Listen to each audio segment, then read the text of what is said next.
Please be seated, and good morning, happy Sunday. The end of the psalm that we all read together, and what a beautiful way of doing that, Father Andrew, is what all priests and deacons say before they start to preach. Let the words of my mouth, the meditation of my heart, be acceptable in your sight. O Lord, my strength and my Redeemer. I am so humbled and honored to be with you today and to see my dear friend, Father Andrew. It has been almost 6-7 years since we first met. I want to begin with a quote from one of my favorite bishops. It's actually one of your bishops, Bishop Gene Robinson. I had the honor of meeting him, spending time with him, and truly coming to love him in seminary. These are his words. It's funny, isn't it? You can preach a judgmental, vengeful, and angry God, and nobody will mind. But you start preaching a God that's too accepting, too loving, too forgiving, too merciful, too kind, and you're in trouble. My dear brothers and sisters, I hope to get into a little trouble this morning. I have to thank first Father Ricks, who is with me. He is our associate pastor, a brilliant Hebrew scholar, and also another inspiration for today's homily, an Episcopal priest, Father Michael Marsh, a former U.S. Marine, just like my dad, becomes a priest, and then he's assigned to Uvalde, Texas. And his words on today's gospel inspired me to share a little bit more. Before I get into that, let's talk about all those passages today. All of them talk about how God is watching us and desires for us to be filled with righteousness and love, not only for just God, but for each other. Exodus, as we begin today, talks about the value of respect and dignity of human life and love for God and keeping the commandments. St. Paul tells us it could be easy to lose our way with these rules, and that we need to take time to pause, to breathe, and to listen to God. And it's summed up by the physical incarnation of God in Christ, turning over the tables in the temple. One of my favorite gospels. All of these passages tell us that we need to be reminded to check in ourselves and our relationship with God. God's will is absolute, but the way we understand that and how it applies to our life changes throughout human history, and that's a good thing. We all need to grow, to learn, to see and feel new and different things. Exodus again, we are simply trying to survive, many of us, in our own exile, and to keep the faith. In Corinthians, the formation of our faith requires us to look as that faith as a miracle of God's plan. And finally, in John, he tells us how we sometimes take for granted sacred spaces. Not only the physical sacred space that we're in, but many times the sacred space of our own hearts. Idolatry, and that was one of the central themes today, is the opposite of what God wants. All of these passages today strongly push back against lifting up idols above God. Exodus shows us that God is demanding, but only for the purpose of love, to put nothing before God.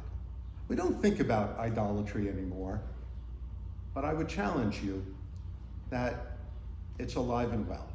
It may not be the golden calf of the past, but it could be our jobs, our cars, our homes, so many things that we sometimes put before God. I don't think that applies to all of us today. For you see, you are here. You are putting God first. You are recognizing that on a beautiful Sunday morning on Long Island, where you're supposed to be at the beach, it is here that you are. It is here in this beautiful sanctuary. These passages today, we need to be intentional about glorifying God and not being distracted by the many things around us. Well, let's get to that gospel now. I don't think this story is about Jesus getting angry. Jesus got angry. I get angry far too much. It's okay to get angry sometimes. There's more to this story than that. And I don't think it's about the animals or the money changers being in the temple. Jesus knew that they were there. He was a devout Jew. He was at temple all the time. He saw them all the time. He didn't show up at temple that day and say, oh wow, there's animals and money changers, let me get angry. He knew that they were there. This is about something different. And I think it's about something that affects all of us. That idea of being at the temple with money changers is something that's still alive and well. My last trip to the Vatican, it is a marketplace beyond belief. And I went shopping in that marketplace. It was exciting. It's about something that I'm calling today business as usual. I think Jesus was at the temple for another purpose, to throw out and overturn business as usual. There are times when we need the tables of our own life overturned, the animals thrown out. It's just so easy to fall into that very real trap, business as usual.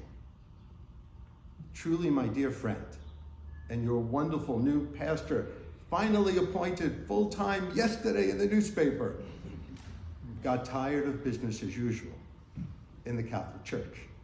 But first and foremost, I must point out that all paths of faith, no matter what they are, lead to God. They are all the same road. There is no difference, except those that we've created in our minds. Father Andrew did something so courageous, so strong, so righteous, to stand up and say, there is another way than business as usual. I don't know about you, but I know a God who is all about love. What God would keep love from their children? What God would say to someone, you should not fall in love. You should not enter into a holy and sacramental marriage. What God would say, you should not have children. I don't know that God. And I hope the Church Universal starts to find that God. Have you ever, like me, pushed the autopilot button of your life? Do you go through the motions, show up, but you're not really there sometimes? That's business as usual. Have you ever smiled, I'm good, everything's fine, but behind the smile, there may be an emptiness. You feel hollow. Your heart is breaking. That's carrying on with business as usual. Or maybe you wake up in the morning and you're exhausted, even more so than when you went to bed the night before. Business as usual. Have you ever felt like you're just not yourself? Nothing seemed right. Boredom takes over creativity. No enthusiasm, no wonder, no imagination. It's business as usual. And business as usual can and does happen anywhere. It happens in our friendships, our relationships, our marriages, our parenting, our work. And yes, it happens in the church each and every day. The things I described are not, however, the problem. They are the symptom, the same way that the animals and the money changers in the temple are not the problem. They are the symptom of something deeper going on. The problem is not so much in the temple as it in the human heart. The deeper issue is what gives rise to business as usual. Sometimes it could be about fear, uncertainty of the future. We want some type of security and predictability in our life so we can keep doing things the same old ways. Business as usual is the illusion of security. Sometimes business as usual is a symptom of our grief or sorrow. Something has been lost. Other times, we're so busy and so worn out making a living that life can turn into one task after another. Maybe we've taken people, relationships, the things for granted. Maybe we've lost our sense of gratitude, wonder, or mystery. I do not say any of these things as criticism or judgment of any of you, of me, but really just naming what often happens in the world today. What does business as usual look like in your life? What does business as usual feel for you today? But today it's not about people. Today I want to talk about the church. Maybe for us today, it's about the church coming out of Exodus, thinking about those commandments that we heard about by St. Paul, and reminding us that sometimes wisdom may not be so wise. So many churches are empty and hungry for people today. Father Andrew, yours is getting pulled up, and it's wonderful to see so many, especially smiling faces in these pews. But maybe the church needs to be called to life. Maybe business as usual needs to be interrupted in church today. Last week, Cecilia Gentili, one of the leading advocates in the world for transgender people, for those forced into a life of sexual abuse and trafficking, for those people worldwide living with AIDS, and a powerful voice in place of the million who have died of AIDS, was laid to rest in St. Patrick's Cathedral in New York City. Her family and many activists were present. They called the funeral a miracle of a church that brought precious life and radical love to that cathedral that day. The cathedral, I know that you, Father Andrew, were there many times. Cardinal Dolan denounced the service. He applauded the priest who stopped the service midway, who refused to give communion to Cecilia's mother and family. The next day, the cardinal ordered something very, very rare, a Mass of Reparation.